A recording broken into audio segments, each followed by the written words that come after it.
Hello, everyone. I am Dr. Agnes Conaty, Senior Research Scientist and Science Lead of the Globe Observer Program, NASA Goddard Space Flight Center in Greenbelt, Maryland.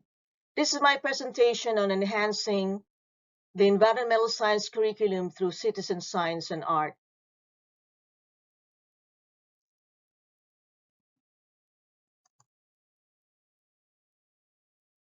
Last spring, 2023 semester, I taught an environmental science course as adjunct professor at Trinity Washington University to an early college academic class where 11th grade students could earn college credits while still in high school. I had the freedom to create my own course, so I made it in such a way that both students and professors will enjoy learning and teaching together.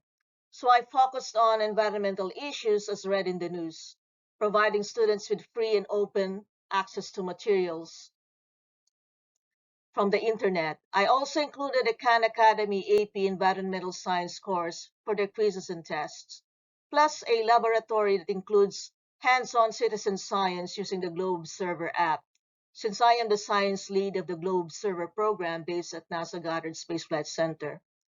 In the lab, we also do nature journaling and sketching of seasonal flowers, leaves, pine cones, seashells, and other interesting nature finds. When the weather allowed it, we would go outside for nature journaling. During bad weather, I brought objects for them to sketch on. I also scheduled 3 field trips that were accessible via metro train or bus and could be finished in 3 hours.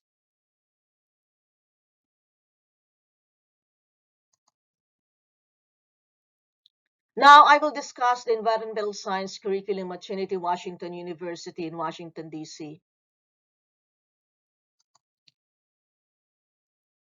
For the most part, I use the textbook Environment, the Science Behind the Stories, the 7th edition from the Pearson Education, Inc. I chose the topics most relevant to the DC metro area and issues of great importance to the students. I made sure I touched on the topics of air quality, water supply, environmental health, toxins, and river pollution, issues of special interest to the students. So, how did I factor in the curriculum, the citizen science component, using the Globe Observer program?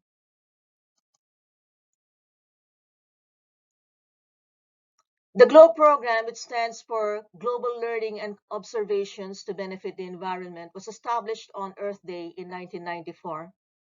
GLOBE is sponsored by the National Aeronautics and Space Administration, or NASA. It's supported by the National Oceanographic and Atmospheric Administration, or NOAA, the National Science Foundation, or NSF, and the Department of State.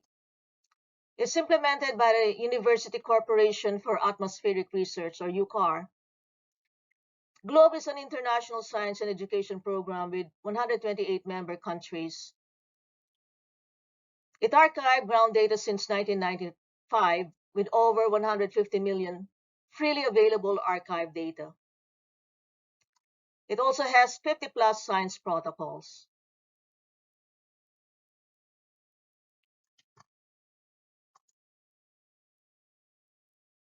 GLOBE released an app called the Globe Observer, which made it even easier to get involved in the program. The app is available on the Apple App Store and Google Play.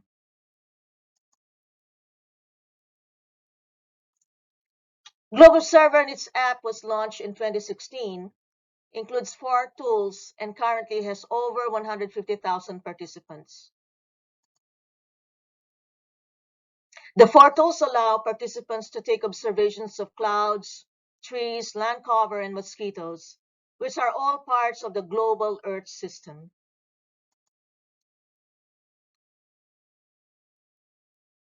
These are my students taking data, photos of clouds, land cover, trees.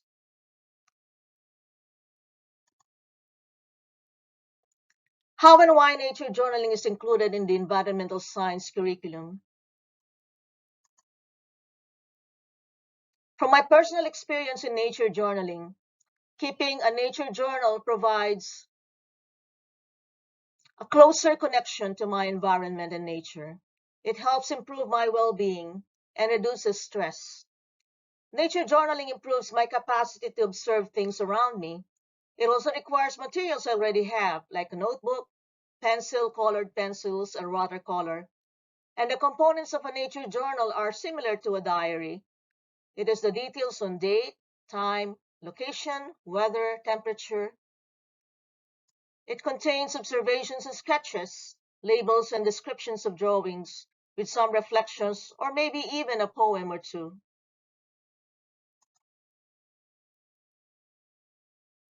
For the next slides, I will share 6 write-ups I did for the nature journaling assignments and some samples of student submissions.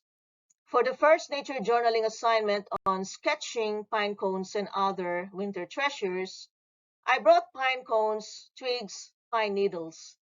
I gave incentives to students who brought their own specimens and materials. When finished, the students took pictures of their journal entries and submitted them electronically.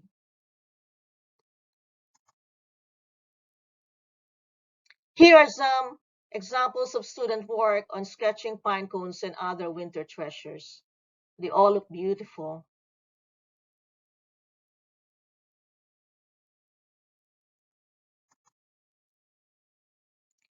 For the second nature journaling assignment, sketching seashells and other beach finds, I brought my own collection of seashells from the Philippines.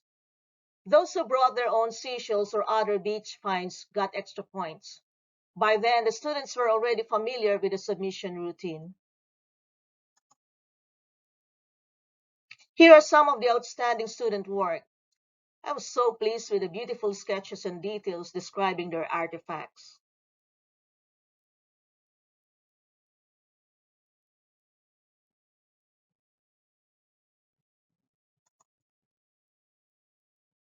Scouring the chemistry lab of Trinity, I found real treasures, a collection of mounted leaves and seeds.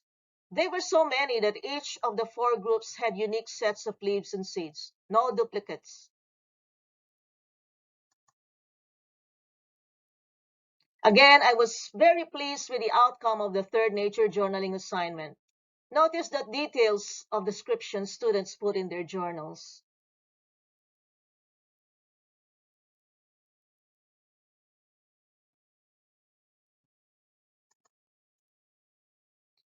For the fourth nature journaling assignment, I went to our neighborhood Asian market to find interesting looking fruits and vegetables that many of my students had not seen or tasted, such as dragon fruit, persimmon, Thai ginger, and turmeric. These had lovely colors and textures which made for really beautiful sketches.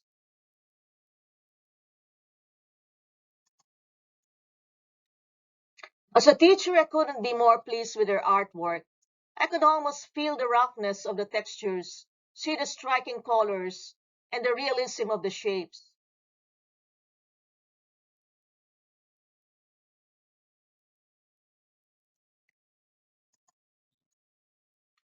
At this point in the spring semester, we were ready to go on a field trip. We went to the United States Botanic Garden in Washington, D.C., which was conveniently situated close to metro train and bus stops. Although there was so much to see, touch, and feel and smell, it was a sensory overload for some students. Their fifth nature journaling assignment involved sketching their favorite botanic pieces from their trip. It was also a test of how well the class represented themselves and their school. I must say that they did a fine job as ambassadors.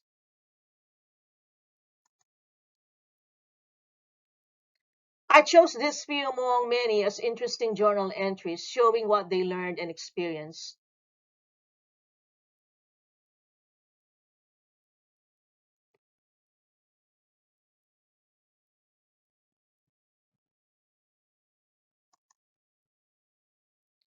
We made a few attempts to go outdoors and do plein air drawing, only to be met by cold or damp weather conditions.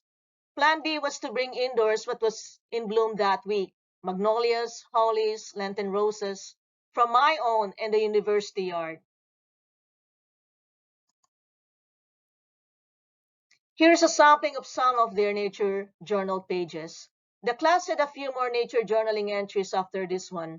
These are just a few to show how much the class and the professor had enjoyed Friday mornings doing sketches.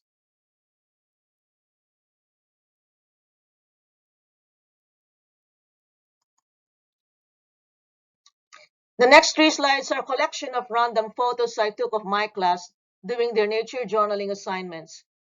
This one was on nature journaling of azaleas, dogwoods, and Japanese maple.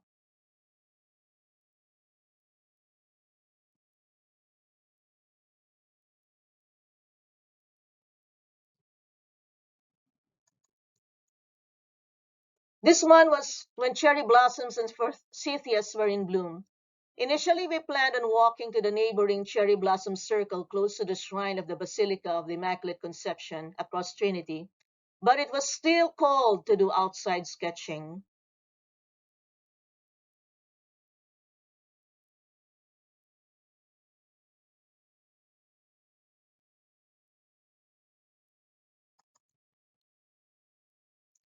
Trinity's lab also had a vast collection of rocks and minerals we put to good use for nature journaling of rocks and minerals. The students also used the weighing scale to weigh their specimens.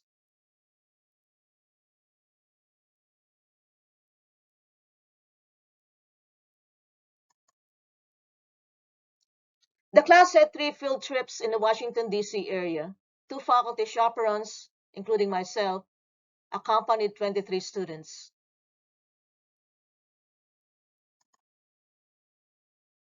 The first field trip at the United States Botanic Garden was a cold and rainy day. In between drizzles, we toured the open conservatory to see the Bartholdi Fountain and Park and a few sturdy plants and flowers that could survive late winter chills.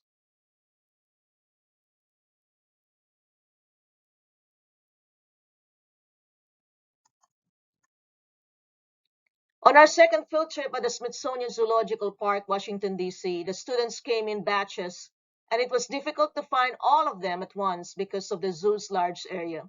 One thing we all agreed on was that everyone enjoyed watching the pandas.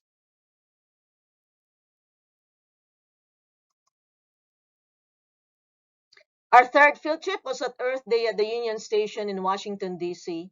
My class was privileged to be one of the few selected to have an audience with former NASA astronaut and administrator Charles Bolden. They were also given a bag of NASA swag and a free lunch. And they were treated with several hours of hands-on activities involving various NASA programs, including our own Globe Observer program. So as a teacher, what have I learned in my first semester of teaching an environmental science course? One thing I know is that one semester is too short to include all the interesting concepts. In the future, I need to have a more balanced way of teaching both sides of the environmental issues.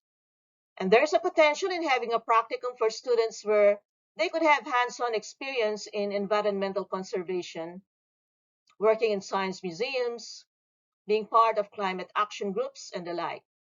We meant to have a post-semester art walk of their nature journals, and we could plan early in the next semester to make it happen. In spring 2024, I plan to initiate some of this for my next Environmental Science 101 cohort.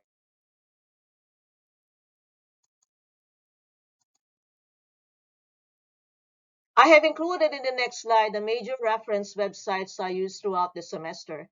It was from these websites where I built my entire semester of teaching.